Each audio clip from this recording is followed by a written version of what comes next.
Hello दोस्तों, स्वागत है आप सबका आपका अपना चैनल स्कूल में।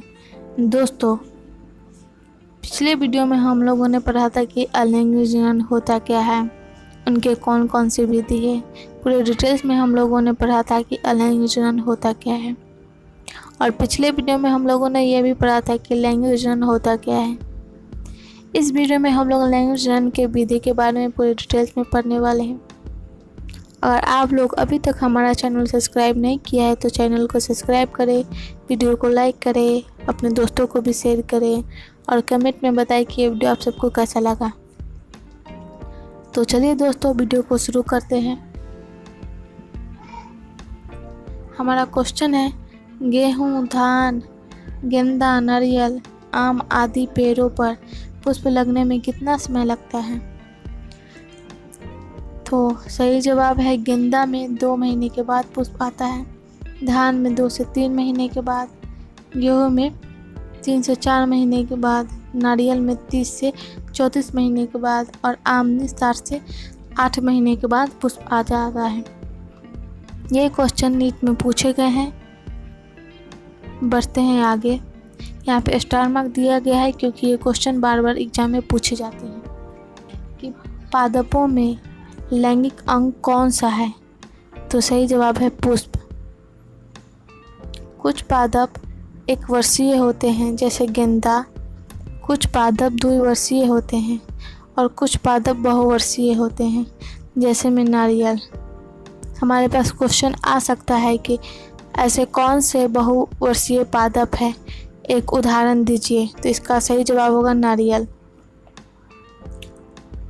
पादप वार्षिक तथा द्विवार्षिक किस्मों के होते हैं और यह सभी स्पष्ट कायिक जनन तथा जिन्यमान प्रवस्थाओं को प्रदर्शित करते हैं, परंतु बहुवर्षीय जातियों में इन प्रवस्थाओं को स्पष्ट रूप से करना कठिन होता है।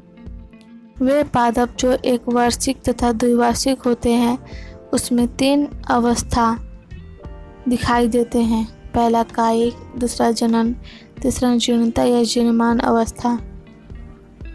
इसमें पहले वृद्धि, फिर जनन, फिर बुढ़ापा दिखाई देता है।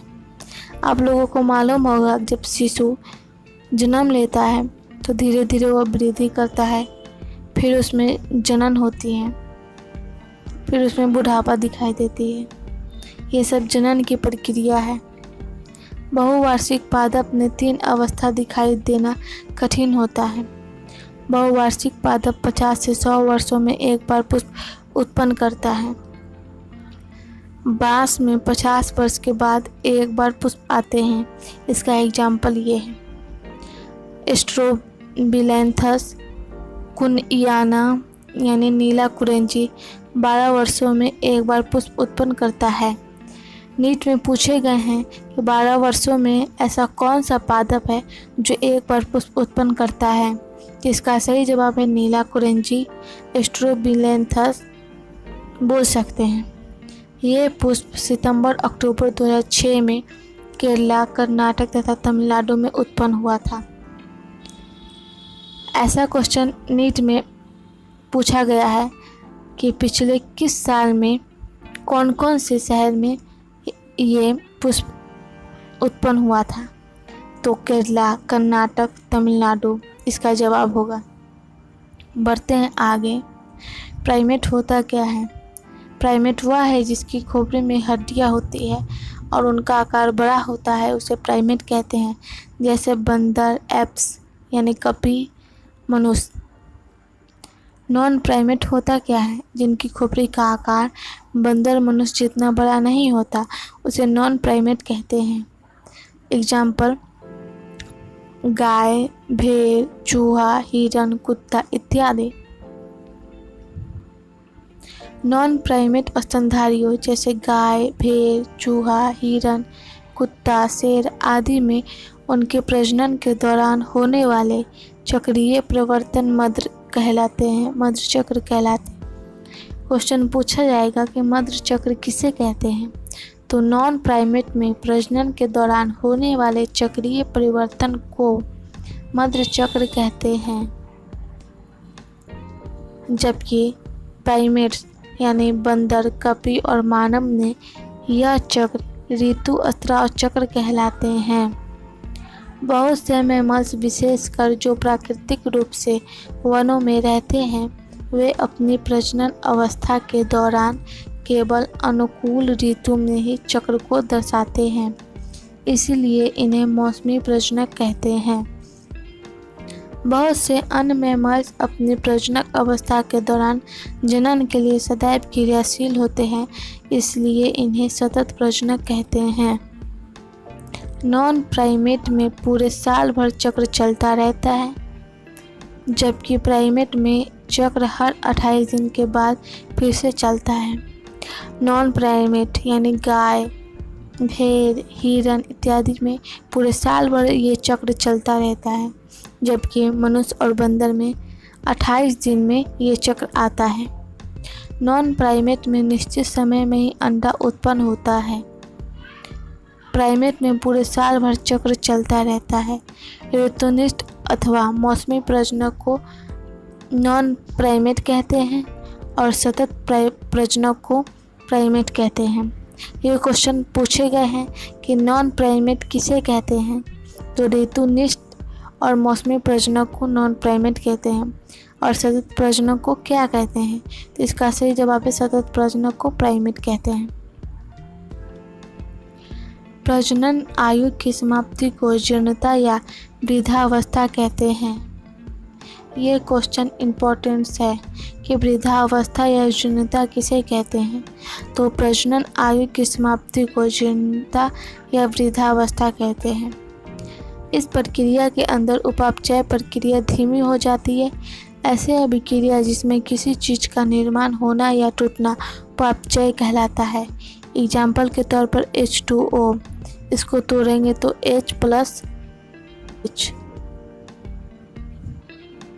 इसे तोड़ेंगे, इसे हम उपापचय कहते हैं।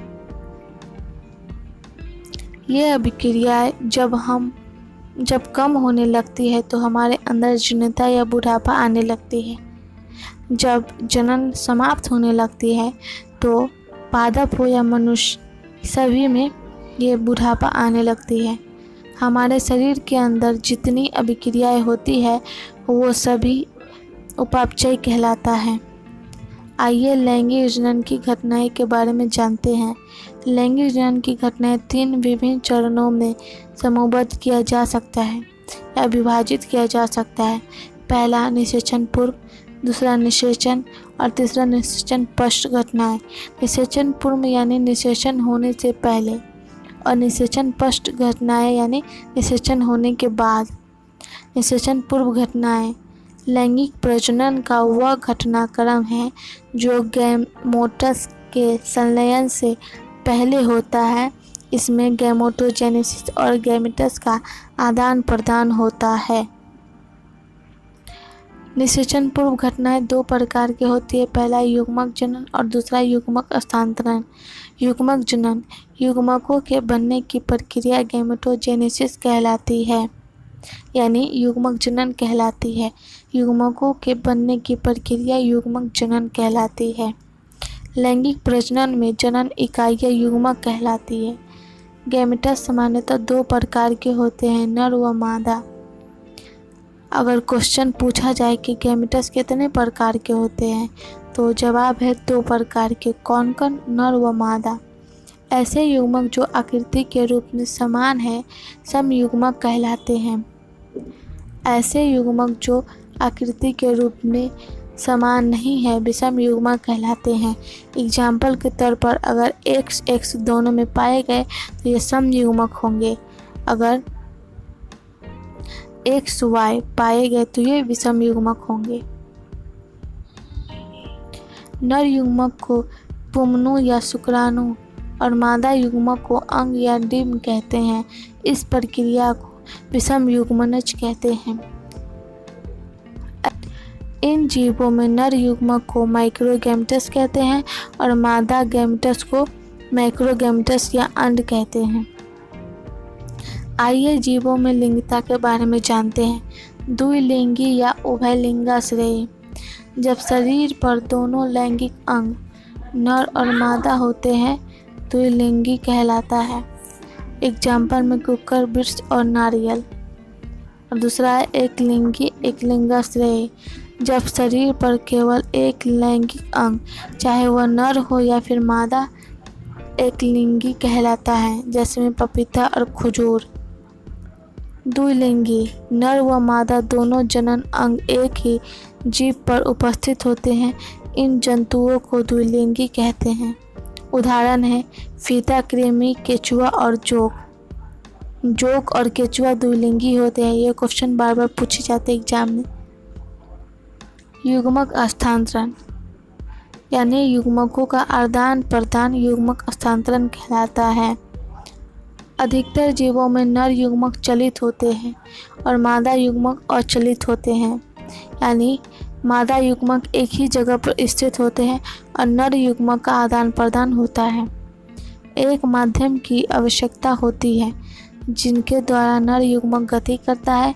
एल्गी, ब्रायोफाइटस और टेरिडोफाइटस में जल युग्मकों के हस्तांतरण हेतु एक माध्यम के रूप में कार्य करता है।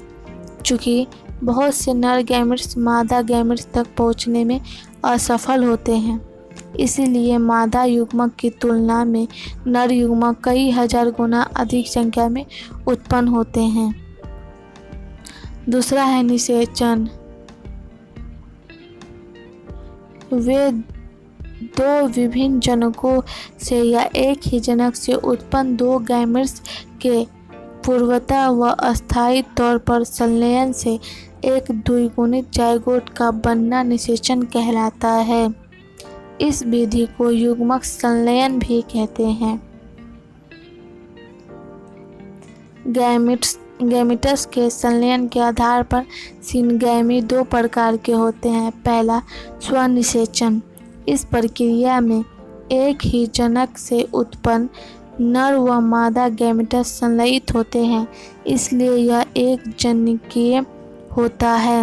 उदाहरण के लिए टिनिया यानी टेपवर्म। दूसरा है परनिषेचन, यानी दूसरों पर निर्भर करते हैं।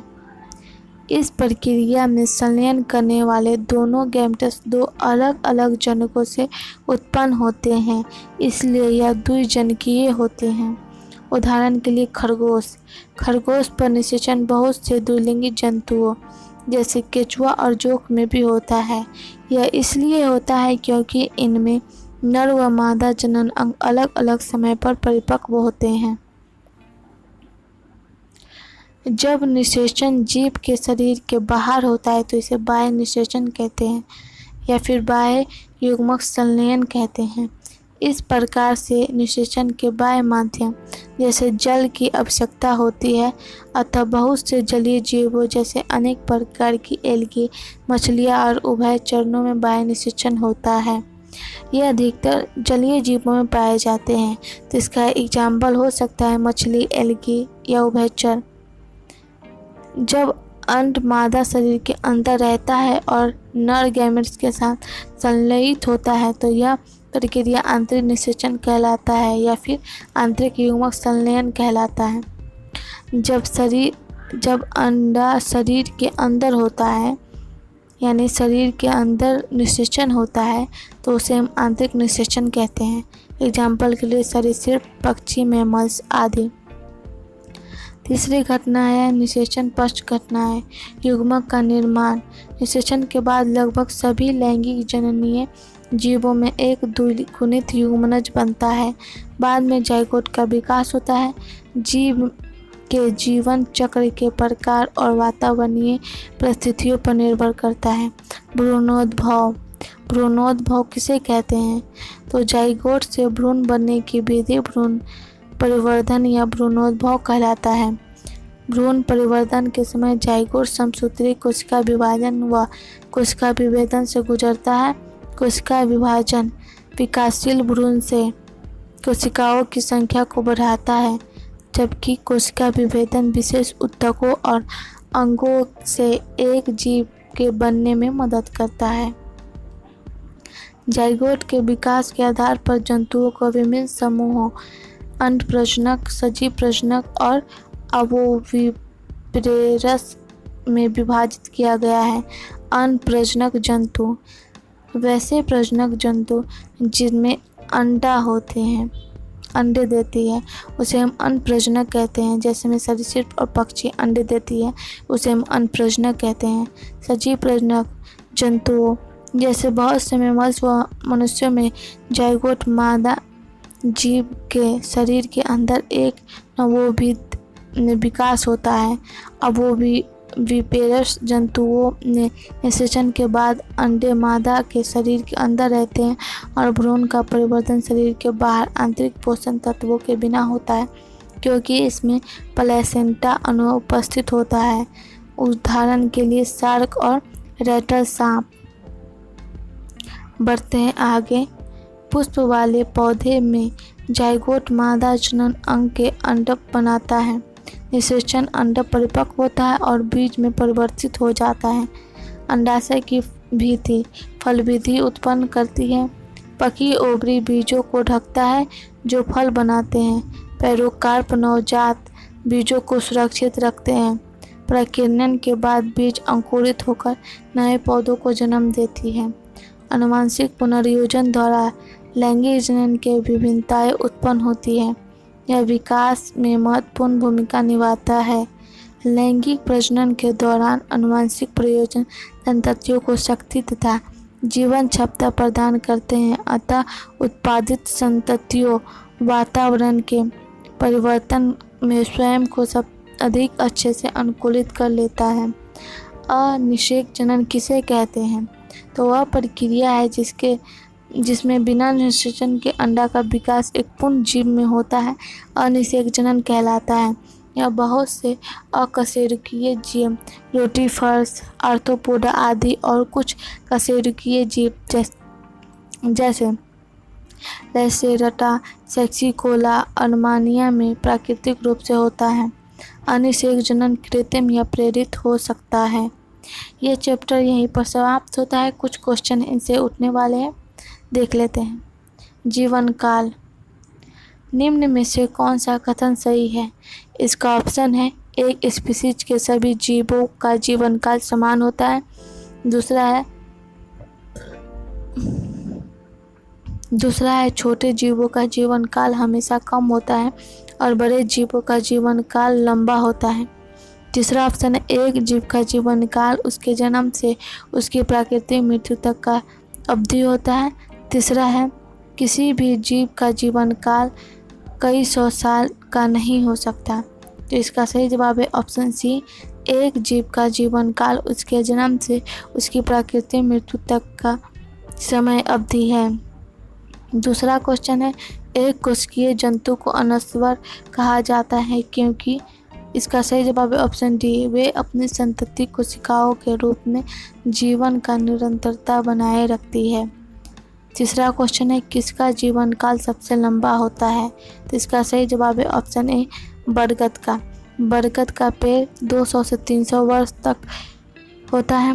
कछुआ 100 से 140 वर्ष तक, तोता 140 वर्ष और हाथी 4 से 65 वर्ष। अगले वीडियो में हम लोग इस चैप्टर से जितने भी क्वेश्चन बनने वाले हैं वो हम लोग देखेंगे। अगर आप सबको ये वीडियो पसंद आए तो वीडियो को लाइक करिए, चैनल को सब्सक्राइब करिए और अपने दोस्तों को भी शेयर करिए और कमेंट में बताइए कि ये वीडियो आप सबको कैसा लगा। आज का वीडियो यहीं पर समाप्त होता है। धन्यवाद।